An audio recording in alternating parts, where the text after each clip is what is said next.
कैसे हैं आप लोग दोस्तों। देखिए, आई होप कि आपने इसका पहला पार्ट देख लिया है। चैप्टर 8 चल रहा है क्लास 7 की हिस्ट्री की किताब का। वीडियो काफी लंबा हो गया था, इसलिए मैंने इस चैप्टर को 2 पार्ट्स में बनाया है। तो यहाँ पे हम लोग कहाँ से शुरू करेंगे, यहाँ से हमने इसको छोड़ा था। तो new religious developments in north India से हम लोग यहाँ पे वापस शुरू करेंगे। देखिए, 13th सेंचुरी की बात की अगर बात देखेंगे तो भाई भक्ति मूवमेंट नॉर्थ इंडिया में तेजी से बढ़ेगा। इस समय पे भक्ति मूवमेंट बहुत सारे अलग अलग सेक्ट्स में नजर आएगा। इस्लाम में नजर आएगा, ब्राह्मणिकल हिंदुइज्म में नजर आएगा, सूफिज्म में नजर आएगा। फ्रेंड्स, अलग अलग तरीके की भक्तियां थी। फिर नाथपंथी सामने आ रहे थे, सिद्ध आ रहे थे, योग ही आ रहे थे। और ये जिस तरीके से भी अपनी भक्ति को कर रहे थे वो एक दूसरे पे अच्छा खासा प्रभाव डाल रहे थे। यहाँ देखिए दोस्तों, ये आप देख सकते हैं कुछ मिस्टेक्स, एकदम मंत्र मुग्ध होकर नाच रहे हैं। तो इसमें बताया गया कि चैतन्य देव हैं। चैतन्य देव एक्चुअली में 16th सेंचुरी के भक्ति सेंट है, बंगाल में एक्टिव थे, राधा कृष्ण के भक्त थे। यहाँ पे आप देख सकते हैं चैतन्य देव और उनके फॉलोअर्स बिल्कुल गा के एकदम नाच रहे हैं और भगवान के याद में एकदम मंत्रमुग्ध है। फिर जैसा कि मैंने आपको चैप्टर 6 में बताया था कि नए टाउन्स उभर रहे हैं, और चैप्टर 2, 3, 4 में नए नए किंगडम्स के बारे में बात की थी, कैसे उन किंगडम्स को अपने आप को कंसोलिडेट किया, कैसे टेंपल टाउन्स बने। ये सब चीजें मैं आपको पहले बता चुका हूं दोस्तों। और इसमें मैंने ये भी बताया कि जब बड़े बड़े सेंटर्स बने तो स्पेशलाइजेशन हुआ, स्पेशलाइजेशन के चलते स्पेशल प्रोफेशंस, कुछ नए तरीके के प्रोफेशंस निकल के आए। उनको अपने खुद के नए रोज ढूंढने थे, नया काम करना था। तो आप देखेंगे कि क्राफ्ट्स पर्सन, पीजेंट, ट्रेडर्स और लेबरर्स, ये जो ग्रुप था क्राफ्ट पर्सन का, पीजेंट का, ट्रेडर्स का, लेबरर्स का, ये भाई इन नए सेंट्स को सुनने के लिए बहुत जाता था। और ये वो ग्रुप था जो इन नए सेंट्स के आइडियाज से काफी फेमस हुआ और उसने उनके आइडियाज को काफी फैलाया। आगे देखते हैं। कुछ ऐसे भी आप कह सकते हैं सेंट्स आए हैं, साधु आए, जैसे कबीर और बाबा गुरु नानक। कबीर और बाबा गुरु नानक ने जो ऑर्थोडॉक्स रिलीजन थे उस समय के नहीं माना। जैसे कि अगर आप नायानार्स और अलवर से कंपेयर करो, तो नायानार्स भाई शिव के भक्त थे, अलवर आपके विष्णु के भक्त थे। बट वो हिंदू रिलीजन को तो मान रहे थे ना, हिंदू रिलीजन में आपके शिव और विष्णु है। लेकिन कबीर जी ने, कबीर की वाणी में लिखा हुआ है, और बाबा गुरु नानक देव ने, इन्होंने ऑर्थोडॉक्स रिलीजन को नहीं माना। कुछ ऐसे थे जिन्होंने ऑर्थोडॉक्स रिलीजन को माना। तो आप देखेंगे तुलसीदास जो कि राम भक्ति काव्यधारा के मेन कवि थे, सूरदास जो कि कृष्ण भक्ति काव्यधारा के मेन कवि थे। इन्होंने रिलीजियस फोल्ड में अपनी कविताओं को लिखा है।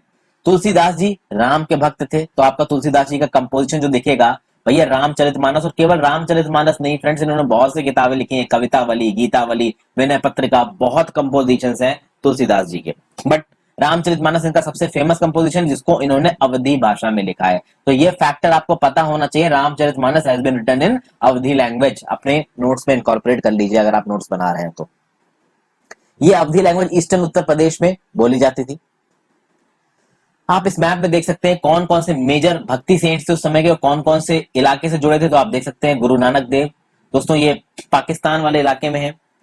बाद में आप देखोगे कि पंजाब में भी इनका इफेक्ट आएगा। शंकरादेव जी ये आसाम के इलाके में एक्टिव है। सूरदास जी ये यूपी वाले इलाके में, फिर यहीं के आसपास में रामानंद, कबीर, रैदास, वल्लभ चार, तुलसीदास मिल जाएंगे आपको।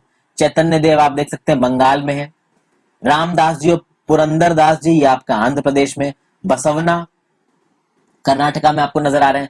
ऊपर जैसा कि मैंने आपको पहले बताया था, जो महाराष्ट्र के स्कॉलर्स थे जिसमें एक नाथ थे, तुकाराम थे, नामदेव थे, जनेश्वर थे, ये सब महाराष्ट्र के इलाके में फेमस है। फिर दादू मियान, मीरा भाई, ये कहाँ पे फेमस थे, तो भाई ये राजस्थान के इलाके में फेमस थे। नरसिंह मेहता गुजरात के इलाके में फेमस थे।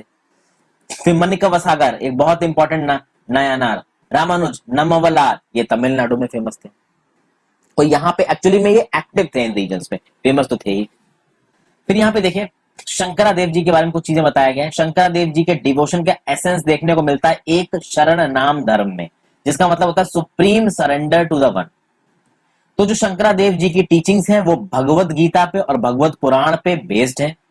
He also encouraged the establishment of सत्र और monasteries for the transmission of his knowledge। तो शंकरादेव जी ने मोनास्ट्रीज भी स्टैब्लिश की, सत्र भी स्टैब्लिश की अपने नॉलेज को ट्रांसफर करने के लिए। उनकी जो मेजर कंपोजिशन है उसका नाम है कीर्तन घोष।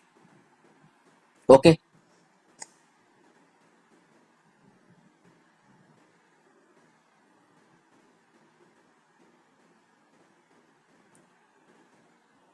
फिर आगे देखते हैं दोस्तों। सूरदास की बात करें, सूरदास बहुत बड़े भक्त थे कृष्ण के। सूर सागर लिखा है इन्होंने, सूर सारावली लिखा है, साहित्य लहरी लिखा है। बहुत से इंपॉर्टेंट आप कह सकते हैं कि कंपाइलेशंस को, कंपोजिशंस को बनाया है हमारे सूरदास जी ने।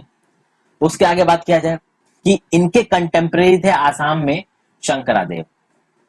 अब शंकरादेव लेट 15th सेंचुरी में एक्टिव थे दोस्तों। इन्होंने एम्फेसाइज्ड विष्णु की तरफ बहुत डिवोशन दिया है। तो आसाम के शंकरादेव ने विष्णु की तरफ डिवोशन दिखाया और बहुत सारे प्लेस को और पोएम्स को इन्होंने असमीज में लिखा है। फिर इन्होंने नाम घर वहां पे स्टैब्लिश करने शुरू किए। शंकरादेव के बारे में मैंने यहाँ पे बताया, तो नाम घर वहां पे स्टैब्लिश करने शुरू हुए। यहाँ पे आपके शंकरादेव जी और उनके भक्त रहते थे, प्रेयर पढ़ते थे, प्रेयर को रिसाइट करते थे। आज भी ये नाम घर आपको आसाम में मिल जाएंगे। फिर और भी बहुत से सेंट्स हैं, जैसे राजस्थान के इलाके में भाई दादू दयाल, रविदास और मीराबाई बहुत एक्टिव थे। राजस्थान में आपके दादू दयाल थे और मीराबाई थी। रविदास थोड़ा यूपी साइड, यूपी के साउथ में मध्य प्रदेश साइड में थे। मीराबाई की बात की जाए तो दोस्तों ये थोड़ा सा एक्सेप्शन है यहाँ पे, चूंकि एक लेडी थी और उसके बाद भी ये राजपूत प्रिंसेस थी। तो राजपूत के बड़े घराने में ये एक बहू थी। इनकी रॉयल फैमिली ऑफ मेवाड़ में शादी हुई थी 16वीं सेंचुरी में। बाद में आप देखेंगे कि मीराबाई रविदास की भक्त बन जाएंगी और उस फैमिली को छोड़ देंगी। रविदास एक सेंट थे जो कि अनटचेबल कास्ट से आते थे। जब ऑब्वियसली बात इनको पता चला, जो मीराबाई की खानदान वाले थे इनको मालूम पड़ा, तो ऑब्वियस बात उन्होंने मीराबाई को बहुत परेशान किया। जो रविदास थे उन्होंने अपने आप को कृष्णा को डिवोट कर रखा था। बहुत सारे भजन लिखे थे जिसमें रविदास जी का डिवोशन दिखता है। इसके बाद मीराबाई जी ने इनको फॉलो किया। मीराबाई ने भी बहुत अच्छे अच्छे भजन लिखे हैं। तो आप कह सकते हैं कि मीराबाई की जो सॉन्ग्स हैं उन्होंने अपर कास्ट की डोमिनेशन को तोड़ा है और खासकर इन अपर कास्ट में जो वुमेन्स को दबाया जाता था उसकी डोमिनेशन को तोड़ने की बात की है। राजस्थान और गुजरात में मीराबाई के बहुत फॉलोवर्स हुए। उसके बाद ये बात थी कि जितने भी सेंट्स जिसकी बात हमने यहाँ देखा, जिनको हमने मैप पे भी देखा, इनकी बहुत खास बात थी कि रीजनल लैंग्वेज, जिस इलाके में ये एक्टिव थे वहां की लैंग्वेज में ये लोग लिखते थे। तो जब वहां की लैंग्वेज में लिख के ये लोग उस चीज को गाते थे ना, तो बहुत पॉपुलर हो जाती थी वो चीजें। जनरेशन टू जनरेशन ट्रांसमिशन हुआ है जो कुछ भी इन्होंने गाया है। तो वुमेन गाती नजर आ जाएंगी, जो डिप्राइव्ड कम्युनिटीज है उन गाती नजर आ जाएंगी, क्योंकि जो हायर पंडित वगैरह थे वो तो संस्कृत पढ़ते थे। लेकिन ये सब जो गाते थे, ये जो पोएट्स गाते थे, ये जितने भी अभी मैंने आपको ऊपर सेंट्स बताए हैं, ये सब आम लोगों की भाषा में गाते थे और आम लोग इनकी बातों को सुनते थे। तो इनके फॉलोअर्स में ट्रेडर्स भी थे, जो बिल्कुल ही पिछड़ी जाति के लोग थे वो भी थे। ये सब इनकी बातों सुनते थे। वुमेन्स इनकी फॉलोअर्स थी, इनकी गानों को गाती थी और आज भी ये गाने हम लोग सुनते हैं। दोस्तों बात यह है कि उन गानों को ज्यादा उस समय पे कहीं कंपाइल नहीं किया गया, लिखा नहीं गया। तो मान लीजिए कबीर जी ने कोई पोएम लिखी। अब कबीर जी ने वो पोएम गा गा के फिर कबीर के बाद किसी और ने उस पोएम को गाया, फिर किसी और ने उस पोएम को गाया, फिर किसी और ने उस पोएम को गाया और धीरे धीरे करते करते वो पोएम जनरेशंस बाय जनरेशंस नीचे आई है। तो जिसने उसको गाया है ना, उसने थोड़े बहुत आप कह सकते हैं चेंजेस इंट्रोड्यूस किए हैं इन पोएम्स ने। और आज की डेट में हम ये जो पोएम्स देखते हैं, ये जो हम कह सकते हो कि आप पद्य देखते हैं, ये पद्य में न केवल इनके ऑथर का रोल है, इस पद्य में उन लोगों का भी रोल है जिन्होंने जनरेशन बाय जनरेशन इनको गा के ट्रांसफर किया है ये चीजें। फिर आप यहां पे देखेंगे भक्ति सेंट्स का एक बहुत और इंपॉर्टेंट कंट्रीब्यूशन है हमारे कल्चर में, वो है towards the development of music. तो भाई जयदेव एक सेंट थे जो बंगाल के इलाके में एक्टिव थे। इन्होंने गीत गोविंद लिखी संस्कृत में। फिर जब ये गाने को कंपोज करते थे तो उस गाने का अपना एक राग होता था, एक ताल होता था दोस्तों। फिर इन सेंट्स ने, जैसा कि मैंने बताया, म्यूजिक पे फर्क डाला। म्यूजिक पे कैसे फर्क डाला? तो जगह जगह जाके भजन गाते थे, कीर्तन गाते थे, अभंग गाते थे। इन गानों में एक बहुत तगड़ा इमोशनल एक्सपीरियंस होता था और जो कॉमन लोग थे, जो आम लोग थे, वो इन गानों की तरफ खींचे चले आया करते थे। यहाँ पे आपको मीराबाई दिख जाएंगी। मीराबाई यहाँ पे राणा से कह रही है कि आप मेरे साथ मेरी दुश्मनी क्यों ले रहे हो? मैंने तो आपके घर को छोड़ दिया, आपने मेरे साथ इतना कुछ बुरा किया, लेकिन मैं उसको भी भूल गई। उसके बाद भी अब आप मुझे क्यों परेशान कह रहे हो, कर रहे हो? मीराबाई की जो कंपोजिशन है उसमें बहुत अच्छी अच्छी चीजें आपको देखने को मिलेंगी, जैसे कि पग घुंघरू बांध मीरा नाची रे, मैं तो अपने नारायण की आप ही हो गई दासी रे, लोग कहे मीरा भाई बावरी, न्यात कहे कुल नासी रे। जितना मुझे याद आ रहा है उतना मैंने आपको पढ़ के बता दिया। ये बहुत एक कह सकते हैं कि फेमस लिखा हुआ सिलेबल था मीराबाई द्वारा। आगे देखते हैं, कबीर के बारे में कुछ जानते हैं दोस्तों। कबीर मोस्ट प्रॉब्ली 15th या 16th सेंचुरी में एक्टिव थे, बहुत ही इन्फ्लुएंशियल सेंट थे। कहा जाता था कि जो मुस्लिम वीवर्स थे, जो मुस्लिम जुलाहा थे, उनकी फैमिली में ये कबीर रहते थे। उसके बाद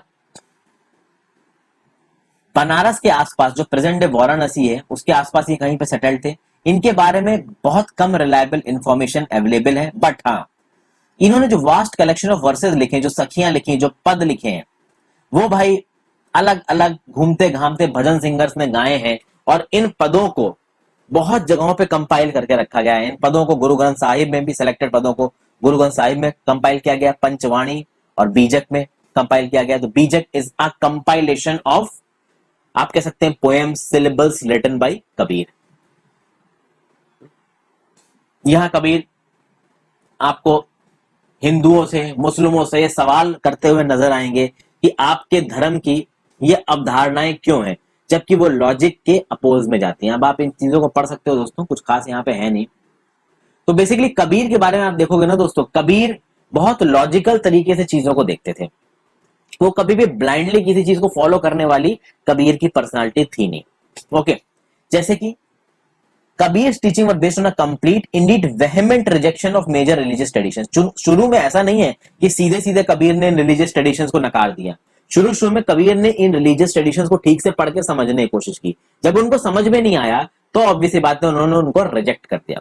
तो उन्होंने बोल दिया भाई कि ये जो ओपन फॉर्म्स और जो एक्सटर्नल वर्शिप है ना ब्राह्मणिकल हिंदुइज्म की और इस्लाम की, ये गलत है। जैसे कि कबीर ने लिखा है, काकर पाथर जोड़ के मस्जिद लई बनाए, ता चढ़ी मुल्ला बांग दे, क्या बहरा हुआ खुदा है। ये कबीर ने बोला। इसका क्या मतलब है कि भाई आपने पत्थरों से मस्जिद बना ली और मस्जिद पे आप खड़े होकर चिल्ला रहे हो, तो आपको चिल्लाने की क्या जरूरत है, भगवान बहरा तो है नहीं कि आपको चिल्ला के भगवान को जुलाने की जरूरत पड़े। इस तरीके से उन्होंने मुस्लिम धर्म की अवधारणाओं के ऊपर और हिंदू धर्म की अवधारणाओं के ऊपर बहुत सारी ऐसी पोएम्स लिखी हैं, जहां पे उन्होंने, आप कह सकते हैं कि, क्रिटिसाइज किया है दोनों धर्म के प्रैक्टिसेस को। फिर कबीर ने भाई ये जो प्रीस्टली क्लास थी, ब्राह्मणिज्म का जो आप कह सकते हैं कि दबदबा था सोसाइटी में, उसके खिलाफ बोला है, कास्ट सिस्टम के खिलाफ बोला है। फिर वो जो भाषा का प्रयोग करते थे वो उस तरीके की हिंदी थी जो ज्यादातर लोग बोलते थे उस समय पे। कभी कभी वो क्रिप्टिक लैंग्वेज का भी प्रयोग करते थे, यानी कि कुछ इस तरीके की लैंग्वेज थी उनकी जो ऊपर से उसका मीनिंग अलग लग रहा है पर अंदर से उसका मीनिंग बहुत अलग था।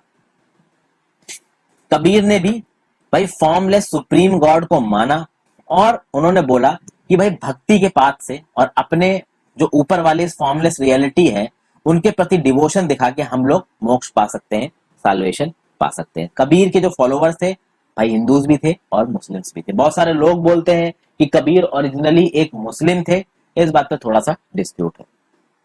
हालांकि जो उनके थॉट प्रोसेस था वो भाई बहुत रैशनल था। उन्होंने मुस्लिमों के खिलाफ भी बहुत कुछ लिखा है, हिंदुओं के खिलाफ भी बहुत कुछ लिखा, उनके ट्रेडिशंस को क्रिटिसाइज किया बेसिकली। अब यहाँ पे कबीर जी की तरह ही एक और पर्सन थे जिनका नाम था बाबा गुरु नानक देव। बाबा गुरु नानक देव 1469 से 1539 के टाइम पे इनका टाइम पीरियड है, ठीक है। इनके बारे में हमको कबीर से ज्यादा पता है। इनका जन्म हुआ था तलवंडी में, ननकाना साहिब बोलते हैं, ये प्रेजेंट डे पाकिस्तान में है। बहुत इधर उधर ट्रेवल किया इन्होंने, इधर उधर जाके लोगों को सिखाया और एंड में उन्होंने अपना सेंटर स्टैब्लिश किया करतारपुर में। आज की डेट में करतारपुर कॉरिडोर बना हुआ है दोस्तों, ताकि करतारपुर आप देख सकते हैं कि जो हमारा भारत का बॉर्डर उसके बहुत पास है, तो इस कॉरिडोर के थ्रू लोग जाके इस करतारपुर में पूजा करते हैं। तो ये डेरा बाबा नानक भी बोलते हैं इसको, रावी नदी के किनारे पे स्थित है ये करतारपुर साहिब। बहुत ही पावन स्थल है, गुरु नानक जी यहीं पे रहते थे। आप देख सकते हो दोस्तों कि गुरु नानक जी ने खुद भी बहुत सारे हिम्स को लिखा है और वो हिम्स को गा के अपने, कह सकते हैं कि, शिष्यों को सिखाते थे, शिष्यों को अपनी टीचिंग देते थे।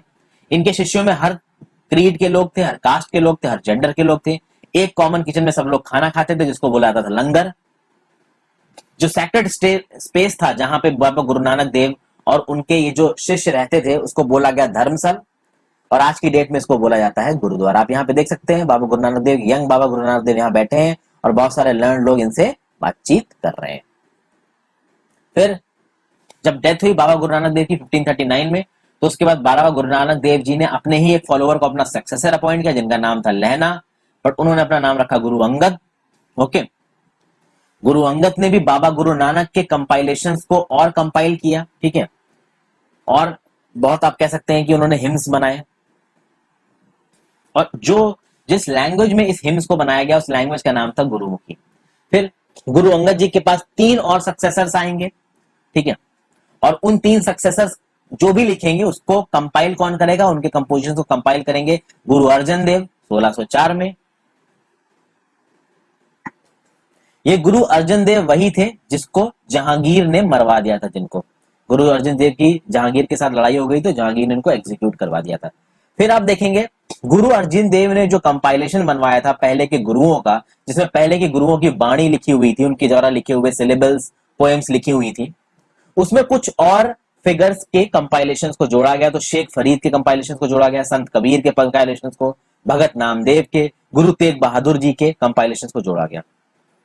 1706 में इन कंपाइलेशंस को ऑथेंटिकेट किया गया गुरु तेग बहादुर जी के सन और सक्सेसर गुरु गोविंद सिंह जी द्वारा। गुरु गोविंद सिंह जी आखिरी गुरु थे, उसके बाद किसी गुरु को उन्होंने अपॉइंट नहीं किया, उसके बाद गुरु ग्रंथ साहिब को ही उन्होंने गुरु बताया। तो ये जो गुरु ग्रंथ साहिब है, this is basically the Holi scripture of six, और इतनी पवित्र किताब में आपको कबीर की वाणियां मिल जाएंगी। तो आप समझ सकते हैं कि कबीर की वाणियों का क्या इफेक्ट था। उसके बाद आगे देखेंगे दोस्तों, धीरे धीरे ये जो बाबा गुरु नानक देव जी हैं, इनके फॉलोवर्स 16वीं शताब्दी में बढ़ेंगे, इनके जो सक्सेसर्स हैं उनके फॉलोवर्स भी लगातार बढ़ते जाएंगे, और आप देखोगे कि इनके सक्सेसर्स में कि जो फॉलोवरशिप है ना, उसमें ट्रेडर्स होंगे, एग्रीकल्चरिस्ट होंगे, आर्टिसंस होंगे, क्राफ्ट्समैन होंगे। खास बात ये थी कि भाई जो सिख गुरु थे ना, वो कभी भी अपने शिष्यों को अपना काम ये सब छोड़ने की बातें नहीं कहते थे। साफ साफ गुरु नानक जी ने बोला था कि जो भी उनके फॉलोवर्स हैं वो हाउस होल्डर्स रह सकते हैं, वो नॉर्मल फैमिली रह सकते हैं, वो प्रोडक्टिव और यूजफुल ऑक्यूपेशंस को कर सकते हैं। तो आप देखोगे कि सिखों में ट्रेडर्स बहुत ज्यादा होते हैं दोस्तों, ज्यादा सिख्स आपको नौकरी करते नजर नहीं आएंगे। बहुत ज्यादा लोग आप कह सकते हैं कि इसमें से ट्रेडर कम्युनिटी के होते हैं, वो बिजनेस में ज्यादा इंटरेस्टेड रहते हैं। एग्रीकल्चरिस्ट मिल जाएंगे आपको पंजाब में, आर्टिस्ट मिल जाएंगे, क्राफ्ट्समैन मिल जाएंगे। फिर आप आगे देखोगे फ्रेंड्स की 17वीं सेंचुरी की शुरुआत में रामदासपुर नाम की जो जगह थी, जो बाद में बना अमृतसर, उसमें बीच में गुरुद्वारा था जिसका नाम था हरमिंदर साहिब, गोल्डन टेम्पल जिसको आज की डेट में बोलते हैं। और उस गोल्डन टेम्पल के चारों तरफ एक बहुत बड़ी सी टाउनशिप बन गई थी, सेल्फ गवर्निंग टाउनशिप थी वो, और कह सकते हैं कि that was a state with in the state. और जब state with in the state को देखा तो मुगल एम्परर जहांगीर को पसंद नहीं आया, और जहांगीर को लगा कि ये सिख एक पोटेंशियल थ्रेट बन सकते हैं, और उसने ऑर्डर किया एग्जीक्यूशन ऑफ अर्जन देव, गुरु अर्जन देव इन 1606। गुरु अर्जन देव के एग्जीक्यूशन के बाद आपको समझ में आएगा कि जो सिख मूवमेंट है वो इंडिया में पॉलिटिसाइज होना शुरू करेगा, क्योंकि जब इतना ज्यादा डेंजरस स्टैंस एक मुगल एम्परर की तरफ से दिखाया गया तो सिखों को भी समझ में आया कि भाई हमको एकजुट होके एक पावर बनना पड़ेगा, नहीं तो हमको ये जीने नहीं देंगे। तो खालसा पंथ की स्थापना की गुरु गोविंद सिंह जी ने 1699 में, और बेसिकली ये खालसा पंथ was acting like a political entity. Okay, फिर धीरे धीरे भाई कंडीशंस बदलेंगी। 16वीं शताब्दी में, 17वीं शताब्दी में सिख मूवमेंट धीरे धीरे आपका आगे बढ़ेगा। बाबा गुरु नानक देव जी का काफी इफेक्ट होगा इस सिख मूवमेंट पे। गुरु नानक देव जी ने साफ बोला था कि भाई एक गॉड की यहाँ पे वर्शिप है, हर कास्ट के, क्रीड के और जेंडर के लोग आके सिख आप कह सकते हैं फोल्ड में जोड़ सकते हैं। ओके, इनका ही बोलना था, his idea of liberation was not that of a state of inert bliss but rather the pursuit of active life with a strong sense of social commitment.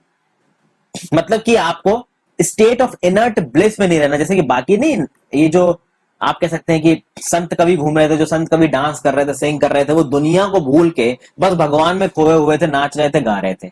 ऐसा नहीं बोला गुरु गोविंद सिंह जी ने। गुरु गोविंद सिंह जी ने बोला, गुरु नानक देव जी ने बोला कि भाई आपको एक एक्टिव लाइफ जीनी है, और उस एक्टिव लाइफ में आपको सोशल कमिटमेंट करना है, यानी आपके आसपास के जो लोग हैं ना, उनकी आपको मदद भी करनी है और साथ साथ अपनी जिंदगी भी जीनी है। तो ये भाई प्रिंसिपल्स है सिख धर्म में, नाम, दान और स्नन।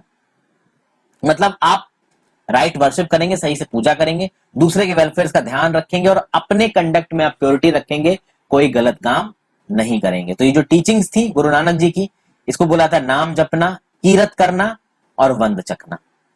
ठीक है भाई, बिलीफ पे, वर्शिप पे, ऑनेस्ट लिविंग पे और दूसरों की मदद करने को सिख धर्म में बहुत ज्यादा इंपॉर्टेंस दी गई है। तो ये मैंने सिख धर्म के बारे में आपको हल्की फुल्की जानकारी दी है, जो कि इस किताब में दे रखी है दोस्तों। यहाँ पे मार्टिन ल्यूथर जी के बारे में बताया गया। ये मार्टिन ल्यूथर किंग, वो जो ब्लैक मूवमेंट है यूएसए में, वो वाले मार्टिन ल्यूथर नहीं है, ये दूसरे मार्टिन ल्यूथर है। 16वीं शताब्दी का टाइम है दोस्तों। इस समय पे क्रिश्चियनिटी के अंदर एक बहुत इंपॉर्टेंट लीडर उभर के आएंगे, जिनका नाम है मार्टिन ल्यूथर, जो कि 1483 से 1546 के टाइम पीरियड में एक्टिव थे रोमन कैथोलिक चर्च में। अच्छा, ल्यूथर का यह मानना था कि रोमन कैथोलिक चर्च में ऐसी बहुत सी प्रैक्टिसेस हो रही हैं जो बाइबल की कोर टीचिंग्स के अगेंस्ट में। तो फिर यहाँ पे मार्टिन लूथर ने बोला कि पहली बात तो जो बाइबल की लैंग्वेज है वो भाई लैटिन ना होके जो लोकल लैंग्वेज है वो होनी चाहिए। तो इन्होंने बाइबल को जर्मन में ट्रांसलेट किया। फिर उस समय पे जो इंडलजेंसेस चलते थे कि भाई आप चर्च में आइए, भगवान के दर्शन करिए और भगवान के लिए चर्च को खूब सारे डोनेशंस देके चाहिए, तो इस चीजों को बंद करवाया मार्टिन लूथर ने। उन्होंने बोला कि भाई भगवान को डोनेशन देके आप ये जो फॉरगिवनेस खरीदते हो ना अपने सिन से, ये चीज गलत है, ये नहीं होनी चाहिए। इनकी जो राइटिंग्स थी मार्टिन लूथर की, वो प्रिंटिंग प्रेस के डेवलपमेंट के साथ साथ पूरी दुनिया में फैली और आज की डेट में बहुत सारे Protestant Christian sects Martin Luther से अपनी टीचिंग्स को डिराइव करते हैं। ये जर्मन बाइबल का एक पेज है जो कि ट्रांसलेट किया था लैटिन से जर्मन में, किसने? मार्टिन लूथर ने। तो यहाँ पे इस चैप्टर खत्म करते हैं। चूंकि सेकंड वीडियो बहुत छोटी बनी है, छोटी ऑब्वियसली बनी चूंकि सेकंड पार्ट था। वीर शैविज्म, भक्ति, सूफी, खानका, ये सब कुछ मैं आपको यहाँ पे बता चुका हूँ, कुछ भी छूटा नहीं है। वीडियो पसंद आई हो तो वीडियो को जरूर लाइक कर देना friends. Thank you for watching, have a great